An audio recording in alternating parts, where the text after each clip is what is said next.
Olá, seja bem-vindo a Conversas Cristãs e obrigado por estar a assistir. Este é um pequenino comentário daquilo que nós podemos ler nas notícias, pensando ou interpretando estas notícias do ponto de vista de um cristão, fazendo aqui a ligação entre aquilo que nós vamos vendo nos noticiários e a nossa perspectiva cristã de olhar para a vida, para a realidade e para a história. Um tribunal de Nova Iorque, na semana passada, negou o recurso do famoso traficante de droga mexicano, conhecido como El Chapo, Joaquín El Chapo Guzmán. Ele foi um dos fundadores do cartel infame, cartel de Sinaloa. Ele foi condenado em 2019 à prisão perpétua e agora houve, digamos, um reconfirmar desta condenação, sendo negado todos os recursos que foram apresentados pela sua defesa. A decisão judicial, com cerca de 44 páginas, o juiz John Newman apresentou 10 argumentos, ou combateu os 10 argumentos que foram apresentados pela defesa de El Chapo, confirmando a sua condenação à prisão perpétua.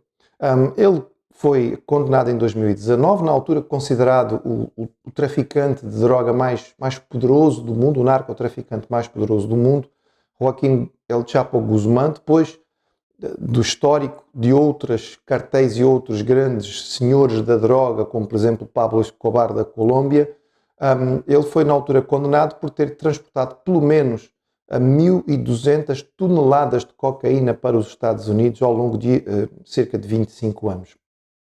Além do uso ilegal de armas de fogo e de violência, lavagem de dinheiro.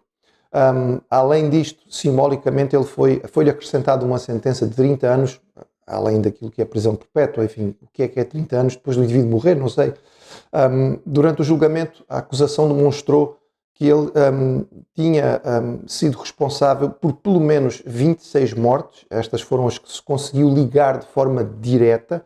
Pessoas que foram mortas, muitas delas antes de serem mortas, foram torturadas. Ele ficou famoso, El Chapo, não somente pela sua posição, considerado um dos homens mais ricos do mundo, o maior narcotraficante do mundo na época, também por uma fuga impressionante de uma prisão mexicana através de um túnel. Isto aconteceu em 2015, antes de ele ser preso e extraditado pelos Estados Unidos. A sua esposa Emma Coronel Aispuro, também foi condenada num tribunal norte-americano em Washington a 3 anos de prisão ao reconhecer a sua colaboração com o marido.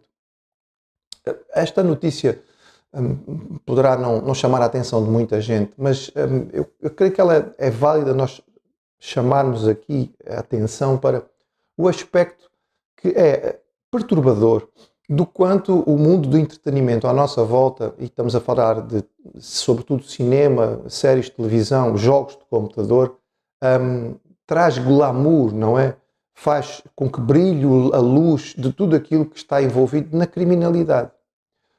Estes indivíduos, estes personagens, viraram série de televisão. Pablo Escobar, uma série de muito sucesso.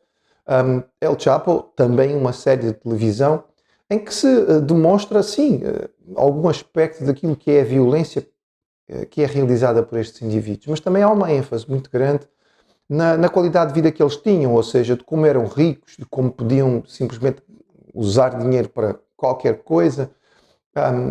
Chega a um ponto, por exemplo, contando a história do narcotraficante colombiano Escobar, em que ele não tem material para acender uma lareira e usa maços de notas para simplesmente acender o fogo. E tudo isto é mostrado como um grande glamour. Sim, senhor, eles eram muito maus, mas até eram gente de família, até valorizavam muito a esposa e os filhos. Tinham as suas amantes, mas davam muito valor a isto. E os indivíduos que os seguiam cegamente e morriam por eles, etc, etc, etc. O glamour que se estende a séries de filmes, a programas em que os criminosos são apresentados como, no fundo, os heróis.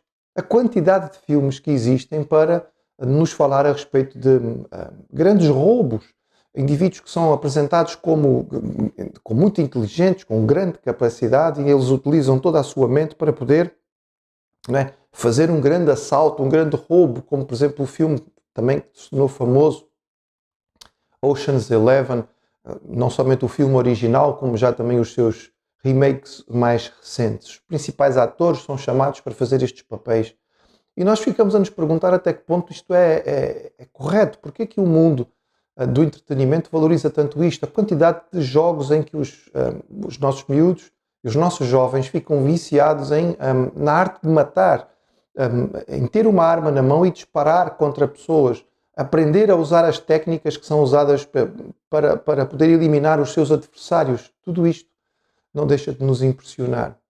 E aí chegamos ao ponto em que, por exemplo, já aconteceu de se entrevistarem miúdos que são levados pelos cartéis, miúdos que acabam por ser incentivados a se tornarem membros destes grupos. E quando se diz a eles, mas olha, a esperança de vida é muito curta, olha, a expectativa de vocês morrerem através de um assassinato, de um atentado por um outro grupo é enorme. E a resposta é: vale a pena. Enquanto eu vivo assim, eu tenho dinheiro, eu posso fazer aquilo que eu quero. É preferível viver alguns anos assim, neste topo, do que viver a vida inteira como o meu pai, que simplesmente tinha que trabalhar todos os dias para um patrão que ele não apreciava para ganhar uma miséria de salário. A pergunta que se faz é: porquê é que o mundo do entretenimento não valoriza mais as histórias de desenvolvimento pessoal? As histórias em que indivíduos conseguiram ultrapassar aquilo que são as dificuldades da sua realidade para se tornarem gente grande. Talvez haja um ou outro filme, haja um ou outro episódio em que apareça alguma coisa destas, mas nada que se compare com o grande investimento para trazer glamour ao crime. Enquanto nós continuarmos a incentivar os nossos miúdos e a geração nova a dar ênfase absoluta e total no ter coisas, no consumo de coisas, em que a vida boa realmente é ter muito dinheiro e poder comprar tudo aquilo que se quer. O homem continua confundindo completamente onde está o sentido da vida. Nós atribuímos vida a coisas, mas coisas não têm vida. Mesmo quando uma coisa pode nos trazer alguma recordação muito boa, tem a ver com a vida que as pessoas deram à coisa. Talvez um exemplo ajude mais. Por exemplo, uma casa. Às vezes nós temos uma recordação muito querida de uma casa onde nós fomos felizes. Talvez tenha sido a casa onde nós crescemos e tínhamos uma alegria com os nossos pais, ou talvez a casa dos nossos avós, onde ir lá era sempre uma coisa muito especial. Talvez o local ou o espaço físico quando nós nos apaixonamos pela primeira vez e nós vivenciamos, não é aquilo que era o amor. E quando nós vamos àquele local, àquela casa, aquela coisa, ela tem um significado especial para nós. Mas a pergunta é: porquê que aquela casa é especial? Pela casa, pelos tijolos, pela pintura da parede? Ela é especial pelas pessoas que fizeram com que aquele espaço fosse especial. As coisas só têm a vida que nós lhe damos. E quando nós atribuímos vida às coisas e nós esperamos que ao adquiri-las nós vamos adquirir vida, nós nos frustramos, que é o que acontece sistematicamente. Eu quero sempre uma casa melhor, eu quero sempre um carro melhor, eu quero sempre roupa nova, eu quero sempre outras coisas porque as que eu tenho já deixaram de ter significado, porque as coisas não têm vida e não podem nos trazer vida. Vida nós recebemos do nosso Criador. Foi Ele que soprou vida no nosso primeiro pai e é dele que nós recebemos vida verdadeira. A vida que nós vivemos, esta vida biológica, esta vida que nós estamos a experimentar sem Deus, é classificada como morte do ponto de vista espiritual. E enquanto nós não temos vida espiritual, nós não ficamos satisfeitos. Jesus disse a Nicodemos, um homem muito rico, um príncipe respeitado na sua comunidade e na sua cultura, e disse: Nicodemos, tu tens que nascer outra vez. Porque tu só nasceste uma vez fisicamente, tens que nascer espiritualmente. E Nicodemos ficou confuso e ele era um líder na sua comunidade religiosa. Todos nós precisamos de nascer de novo. Nascer de novo no sentido de nascer espiritualmente, nascer na família de Deus, nascer nesta ligação com Ele, de onde vem verdadeiramente vida. E descobrirmos que todo o glamour que o mundo pode dar a qualquer coisa é apenas tolice, é apenas luz passageira. Porque em Jesus nós encontramos a paz, encontramos a verdadeira esperança, encontramos a segurança para viver esta vida com propósito e ter tranquilidade em olhar para a próxima. Tão distante daquilo que é o glamour do crime, experimentar vida, vida nova em Cristo, é a única forma de nós termos vida que satisfaz.